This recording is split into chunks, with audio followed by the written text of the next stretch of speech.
Assalamu alaikum dear students. Today we are going to continue our chapter organizations that help us.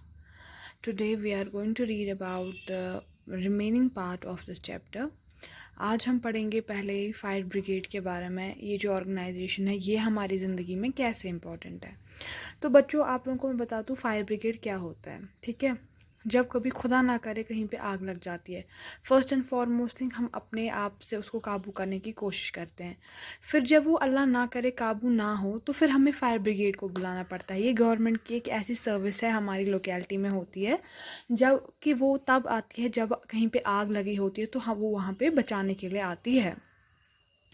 वहाँ पे होते हैं fighters जिनको training दी गई होती है गवर्नमेंट की तरफ से। उनको ये चीज़ की ट्रेनिंग होती है कैसे आग बुझानी होती है, क्या कैसे नहीं। क्योंकि कभी क्या होता है कि किसी गैस की फैक्ट्री में आग लगती है तो वो उस तरीके का कुछ इस्तेमाल करते हैं जिससे वो बुझाते हैं आग। कभी तेल वाली जगह पे आग लगी होती है तो अगर पानी डालेंगे तो वो फैल जाता है, तो उसको उस हिसाब से वो बंद करते हैं। उनको ट्रेनिंग दी गई होती है इस हिसाब की। अब मैं आपको इसमें और एक चीज़ बताती हूँ, फायर ड्रिल क्या है। फायर ड्रिल इसमें है एक चीज़। फायर ड्रिल वो होता है, ये एक लॉन्ग बेल होती है जो बहुत ही ज़ोर से बजती है और ये सिग्नल देती है बच्चों को कि आप स्कूल से बाहर जाओ, या कहीं ऑफिस होता है कहीं पे उसको सिग्नल देती है आप वहाँ से निकलो जब आग लगती है। ये फायर ड्रिल है, ये एक ऐसी ये पहले ही सिखाई जाती है किनको, स्टूडेंट्स को।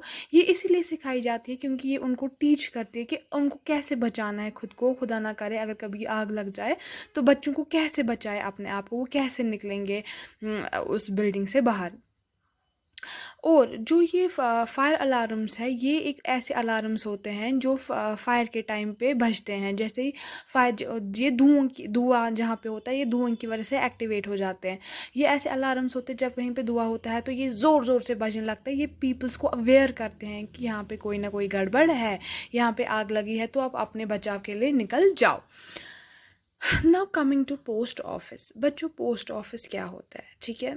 आपको पता है कि आप लोगों ने बहुत ही बार ये क्या होता है कि आप अपने पेरेंट्स को बोलना कि जब आप लोग कभी कुछ ऑर्डर करते हो ना, तो ये एक जगह है जहाँ पे एनीथिंग कुछ भी आप अगर लेटर हो या कुछ आपने ऑर्डर किया हो तो वो पहले आता है कहाँ, जो जहाँ से आपने लाया हो वहाँ पे उस पे नाम लिखता है, वो उधर के पोस्ट ऑफिस में जमा होता है। ये एक ऐसी जगह होती है जो आपको गुड्स कैरी करने के लिए यूज़ हो। मतलब अगर if you are somewhere else तो आप लोग को कुछ चाहिए, आपको बाहर से मंगवाना है, तो ये जिम्मेदारी लेता है आपकी चीज़ों की कि हाँ ये आप तक अच्छे से पहुंच जाएंगे। या तो पहले ज़माने में क्या होता था, फ़ोन्स नहीं होते थे, कुछ नहीं होता था, तो थ्रू पोस्ट ऑफिस हमें चिट्ठियाँ आती थी। तो ये उनका काम होता था कि जो हमारे वैल्यूएबल्स है वो हम तक पहुंच जाए मतलब आसानी के साथ विदाउट ये ना इसका विदाउट एनी इंटरप्शन ये हमारे पास पहुंच जाए। क्योंकि अगर हम कभी पहले भेजते थे कबूतर के हाथ तो पता नहीं होता था कि कबूतर बीच रास्ते में मर गया तो हमारी मैसेज किसी तक पहुंच नहीं पाती थी। बट जो ये पोस्ट ऑफिस वाले थे ये मेक श्योर करते थे कि हमारी जो चीज़ें हैं वो उनकी डेस्टिनेशन तक पहुंच जाए।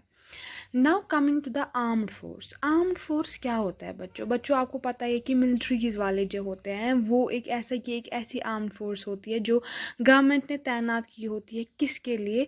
दे take part in peacekeeping operations, military exercise and humanitarian relief mission.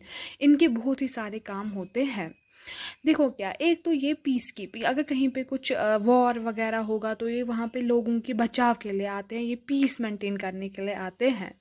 दूसरा होता है मिलिट्री एक्सरसाइजेस के लिए, जब कहीं पे कुछ मतलब कोई भी प्रॉब्लम हो जाए तो ये लोग वहाँ पे जाते हैं और उनको वहाँ पे अपने जो उनको ज़रूरी नेसेसरी इन एक्टिविटीज़ होती है वो काम लाते हैं। एंड ह्यूमैनिटेरियन रिलीफ मिशन, जैसे कि बच्चों अगर कभी फ्लड आता है, आपको पता है कि लास्ट टाइम जब फ्लड आया था तो most of the places Srinagar में क्या हो गया था कि आर्मी वाले जो है वो हेलीकॉप्टर्स के थ्रू लोगों को निकाल रहे थे, वहाँ से बचा रहे थे, उन तक जो फंसे हुए थे उन तक खाना पहुँचाने की बहुत कोशिश कर रहे थे। तो ये भी एक ऐसी ऑर्गेनाइजेशन है जो हमें बहुत ही ज़्यादा काम आती है। ये गवर्नमेंट ने रखी है बट ये हमारे बहुत ही हेल्पफुल है।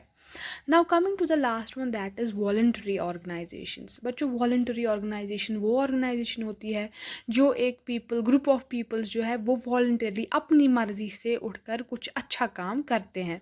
जैसे मैं आपको बता दूं, यहाँ पे है क्या बोलते इसको, मदर हेल्पेज है।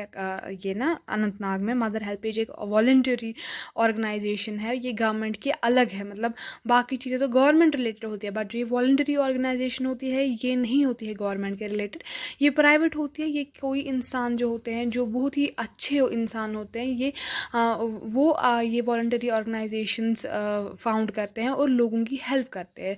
जैसे कि जब कभी भूचाल वूचाल आता है या कुछ, तो ये पैसे कलेक्ट करते हैं, डोनेशंस पकड़ते हैं और लोगों की जो जो इफ़ेक्टेड लोग होते हैं उनकी हेल्प करते हैं। So this was all in your this chapter. अगर किसी को कहीं पे भी कोई भी कन्फ्यूजन रह गया हो तो प्लीज़ कंटैक्ट मी।